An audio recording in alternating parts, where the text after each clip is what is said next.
Good morning and welcome to worship this morning. Bear with me because there are a few extra announcements to make, but I always feel that announcements these days are a sign of life, which is so wonderful. A reminder to get it out of the way first about returning your pledge form.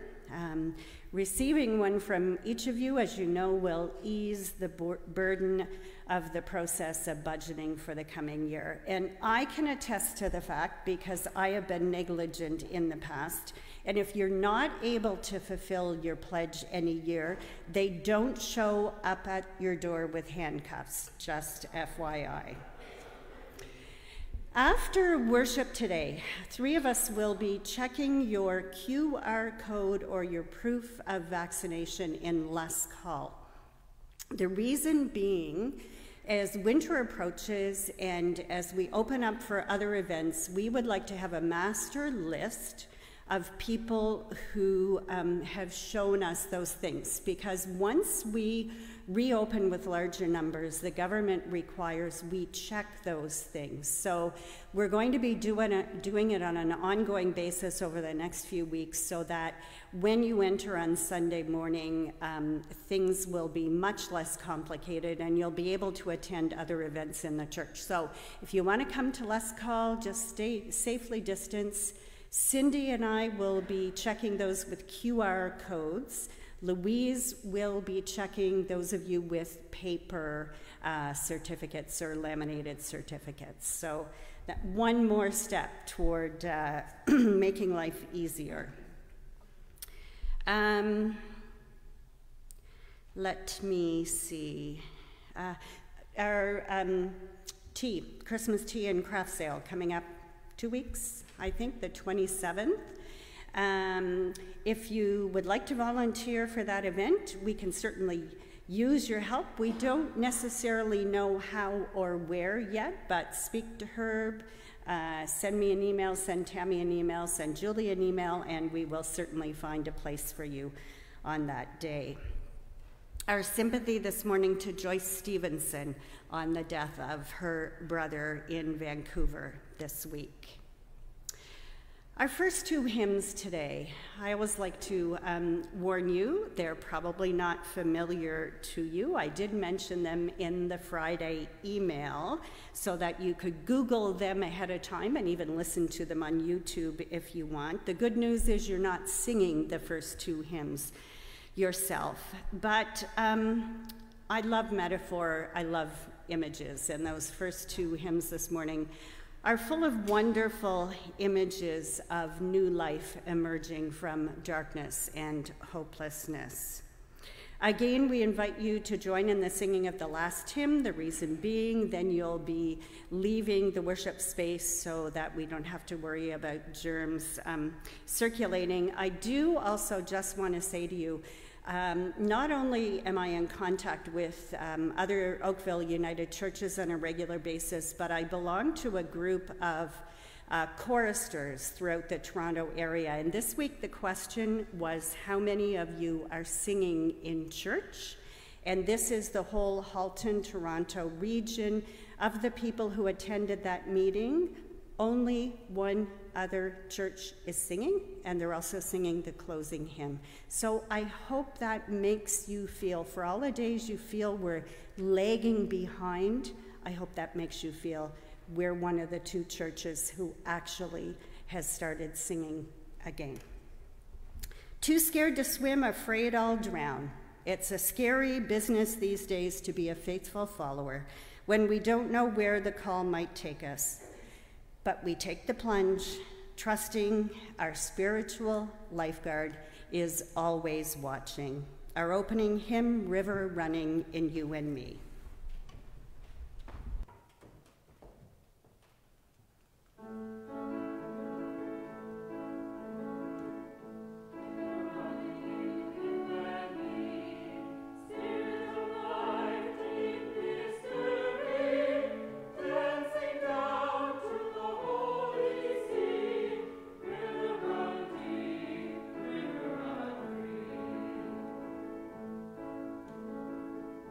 River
Let us pray.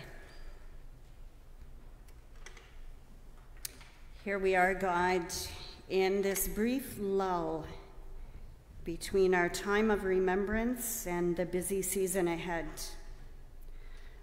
Caught somewhere between the past and yet again the uncertainty of rising numbers, signs of hope with concerts beginning, yet hearing the voices of those who issued the warning too soon, we're not ready.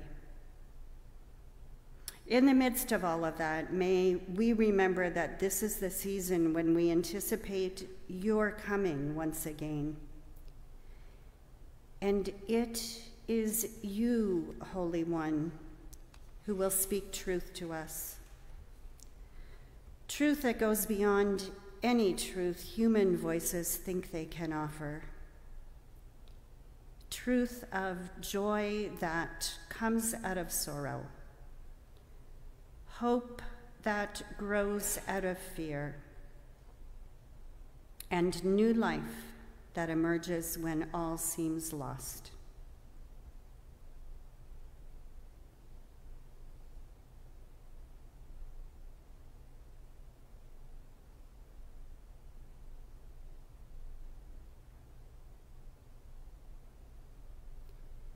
Yes, there is always hope. Yes, there is the promise that the dawn comes after the dark. We need simply believe.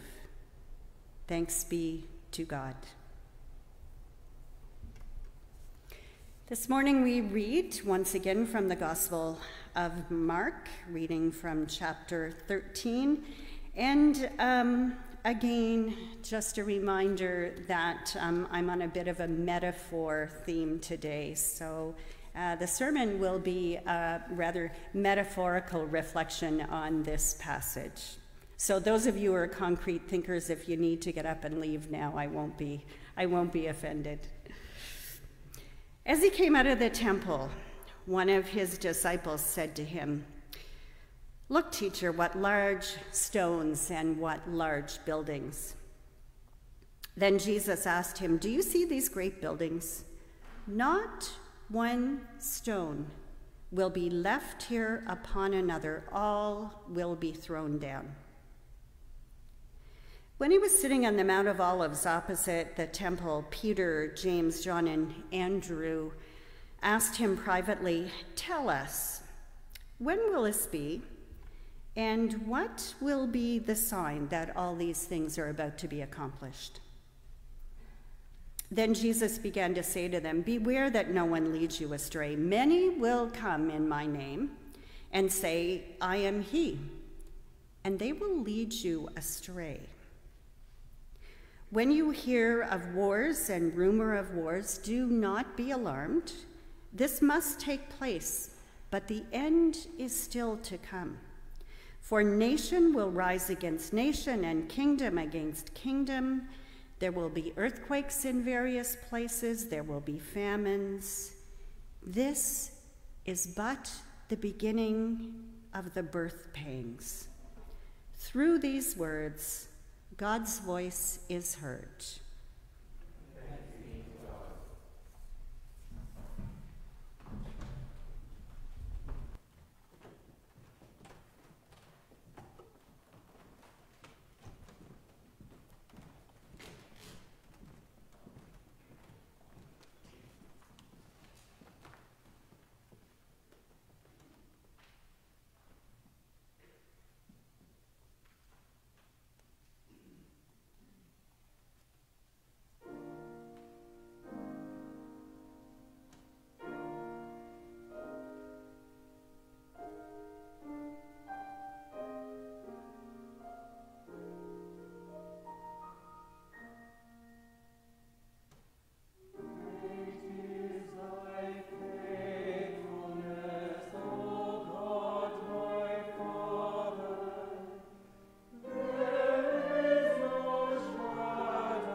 Let us pray. Indeed, O God, great is your faithfulness to us. Throughout all generations, you have been the one to whom your people have turned in times of joy and in times of sorrow, in times of doubt, fear, uncertainty. We are so blessed by your constant presence in our lives. And we ask, O God, that you would simply remind us to be still, to sense your presence, and to turn to your wisdom always. Amen.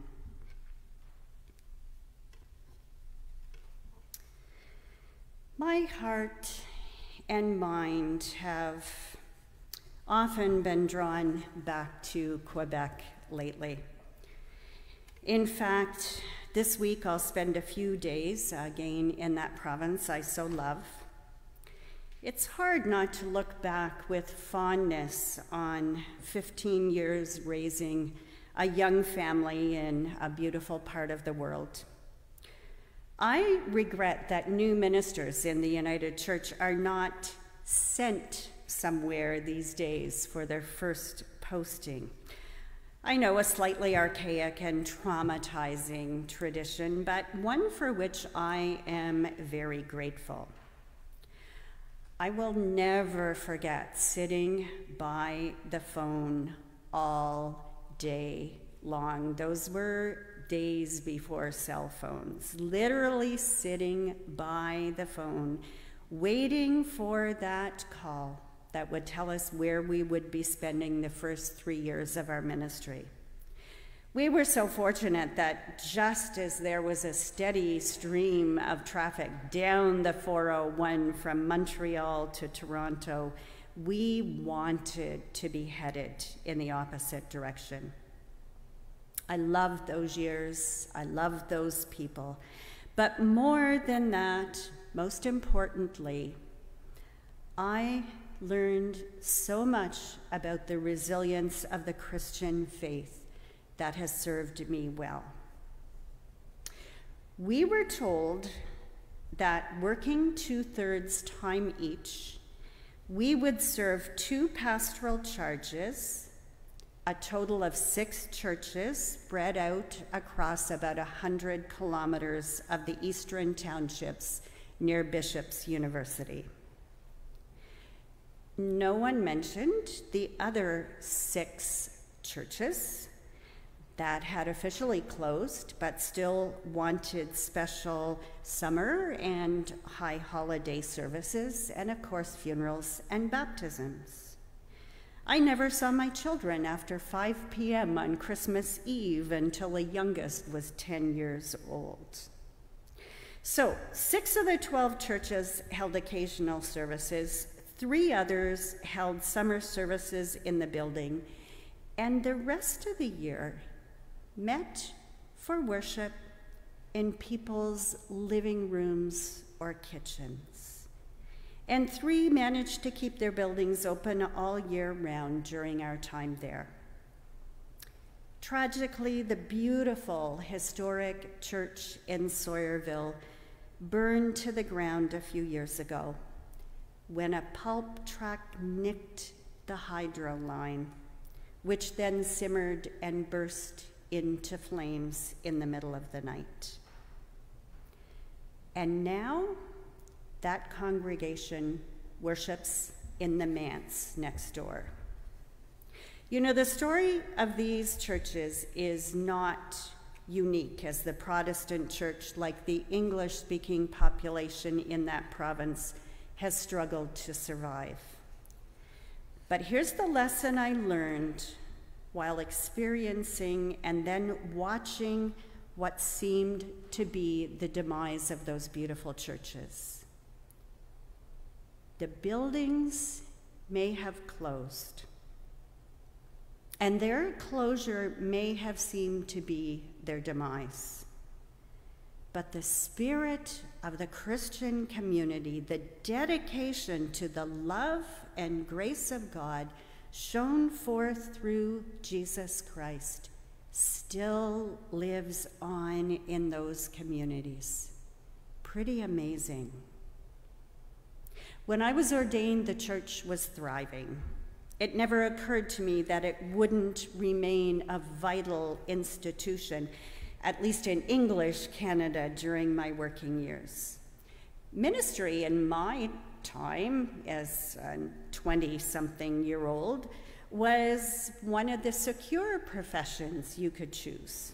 Well, maybe not as secure as teaching or nursing, but we were still pretty confident the Church of Jesus Christ had a firm enough foundation to weather those occasional secular challenges.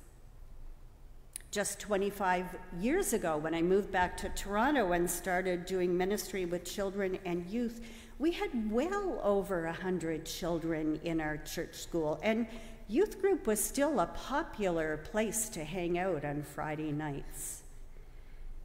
My goodness, how things are changing.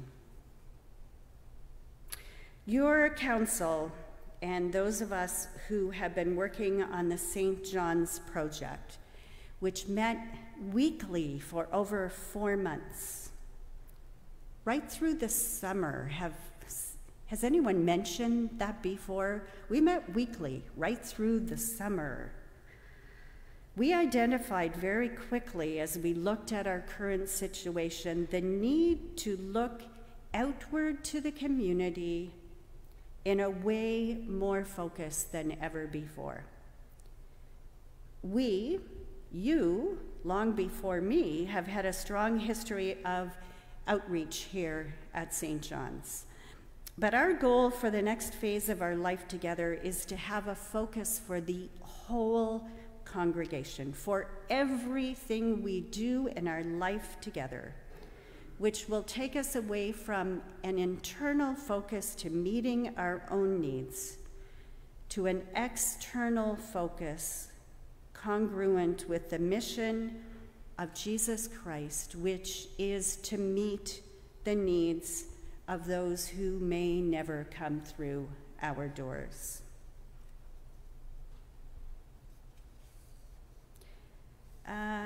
Yeah, I'm missing a page of my sermon. This is so not funny. Seriously? There's a whole page of my sermon missing. Yeah, just give me a second here, okay? Oh, do I ever need a little vacation? This is ridiculous. Honestly, I think I preached page 4 in the place of page 2. Okay, well, let's pick it up here. Sorry. Okay, so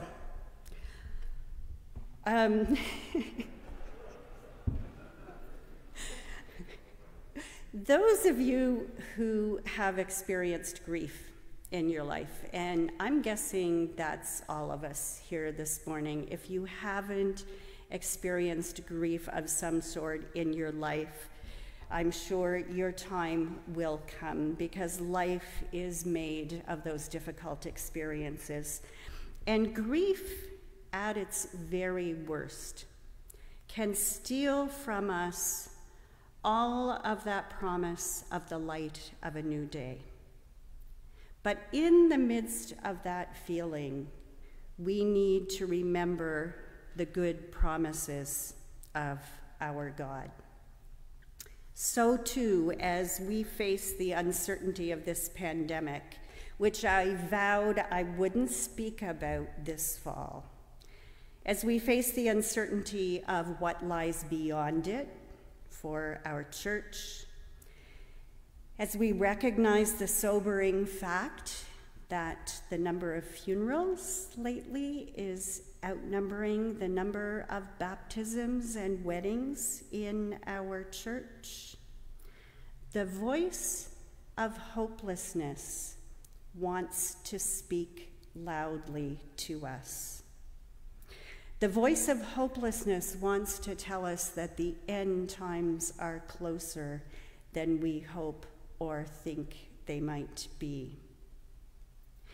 But we need to remember that the real resurrection of which Jesus speaks in the Gospel of Mark today is not so much the resurrection of bricks and mortar to which his followers are attached, but rather his resurrection, which will return hope to a people who feel abandoned and rejected.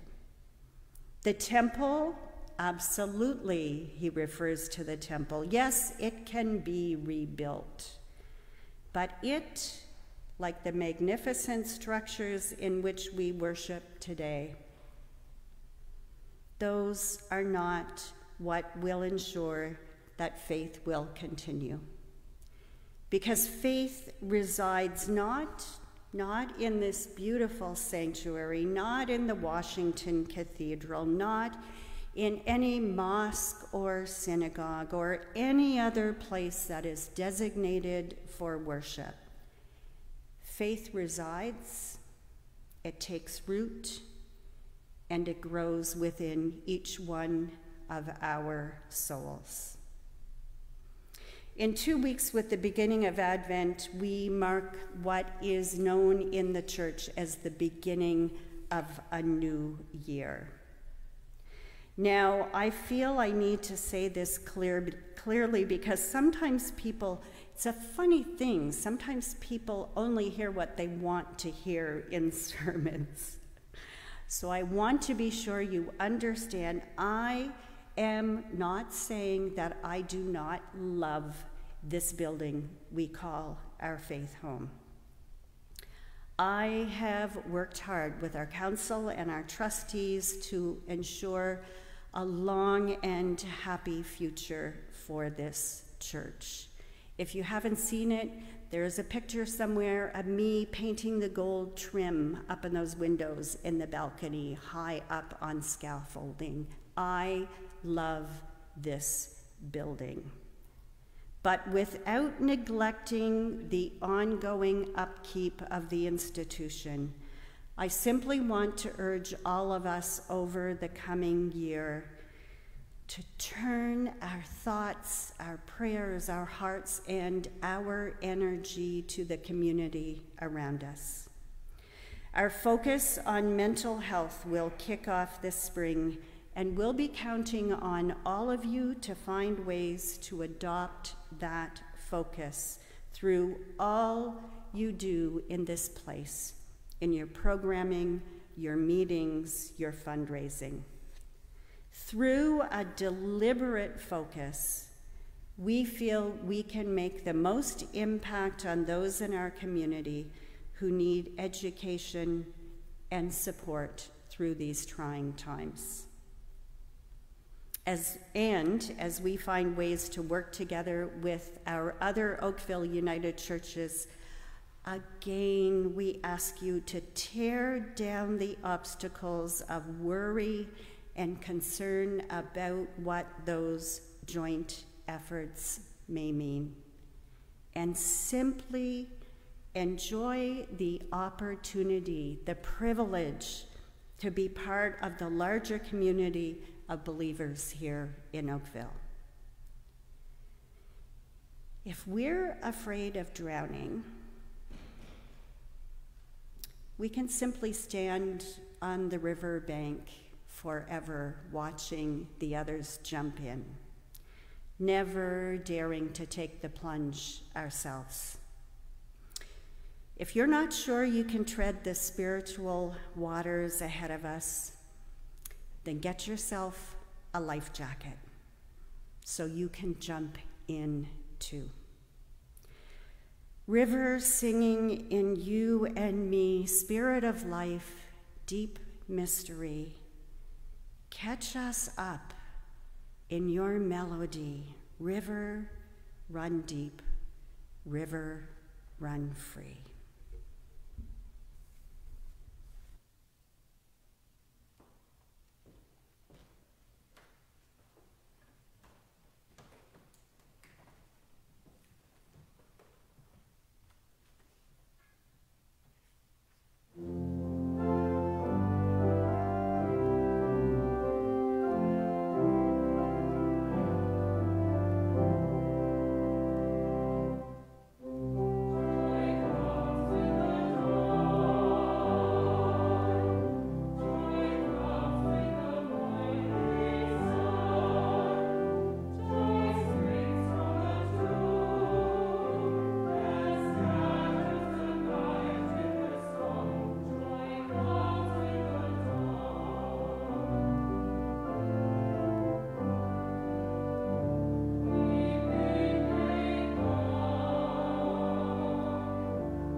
funny, I've just been sitting there imagining the poor seniors to whom we deliver the entire service after Sunday morning, and I'm picturing them reading my sermon this week and thinking, oh, something doesn't make sense here.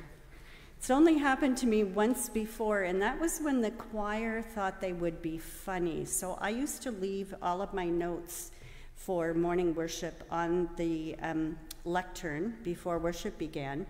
And one Sunday, somebody from the choir rearranged my sermon. So I actually, after about 5 minutes, I realized I'd preached the end of the sermon. But John Rayner wasn't anywhere near the lectern this morning, so I know. I know it was something I did. I think I mentioned last week that if some of you are in the habit of leaving a donation in the offering plate, which is in the narthex as you arrive and leave, there should be little offering envelopes there. So I always encourage you, no matter what the amount of your donation, to put your donation in an envelope and write your name and address on it so that at the end of the year you'll receive a tax receipt for those donations that you leave. And once again, I have to say, we thank you so much for your ongoing donations over the past year and a half. They have certainly helped to alleviate the stress of those who look after our budgeting and our finances.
I invite you now to join me in prayer as we gather our thoughts, concerns, and thanksgivings as one.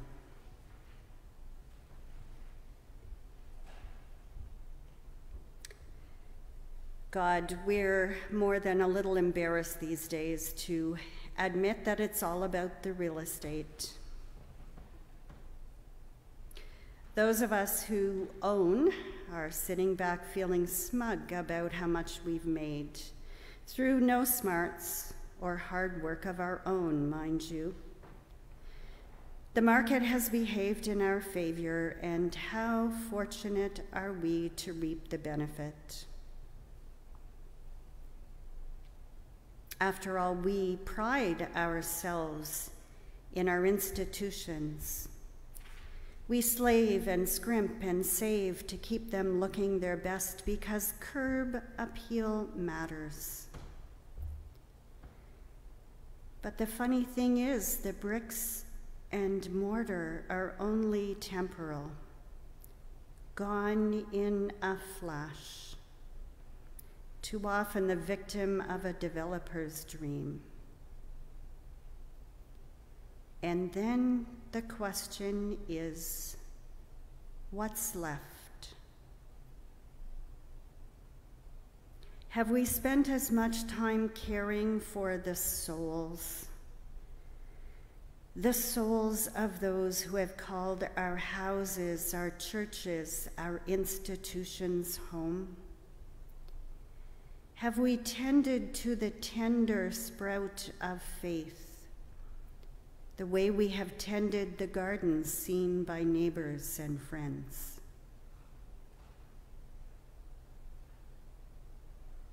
Because you've taught us that everything else will pass away, but you,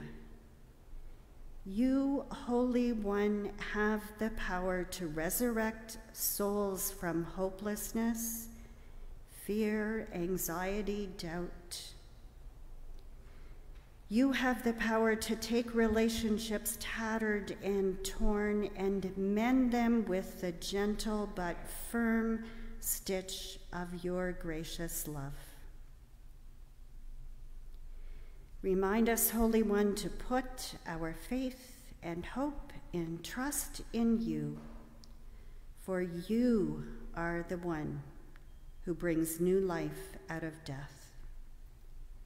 We ask this through the familiar words you taught us.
Our closing hymn this morning was written in the 80s, not that long ago compared to most of the great hymns of our faith, but I find it has become a favorite hymn, embodying the hope and promise of new life.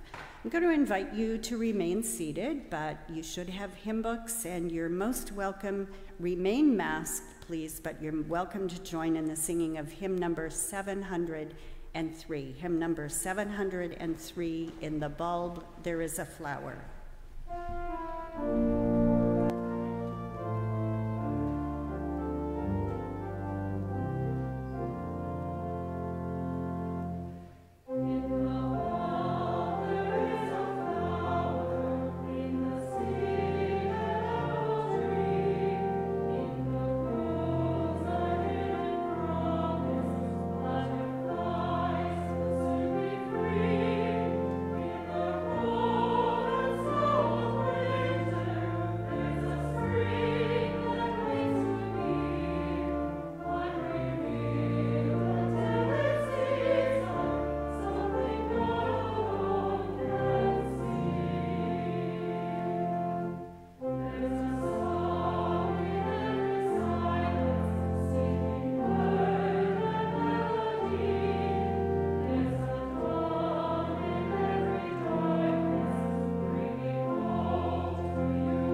So once again, following worship, I'm going to run during the postlude and get my computer. I'll be set up in Lascaux, as will Cindy and Louise. And you're most welcome to come find us and show us your proof of vaccination to make our life easier over the coming weeks. And I will be out of town for the next week. I know some of you this morning witnessed a short fuse. I'm tired. I'm tired mostly of COVID. I'm tired of reading the constant government updates, and I'm tired of some wanting us to move faster and some wanting us to slow down. So it's best I leave town for a few days. It is my planned study time anyway, and I'm very excited to be reading a couple of books on mental health in preparation for our sessions in the spring, one of which I'm very excited to read is a manuscript not yet published and written by someone who attends worship with us from time to time. And I won't reveal the name yet, but someday I hope you'll all be reading that book. Go forward with hope. Do not despair. Do not heed the voices of this world that focus on the end being near. Listen only to the voice of our God, reminding us that new life is ours. Thanks be to God.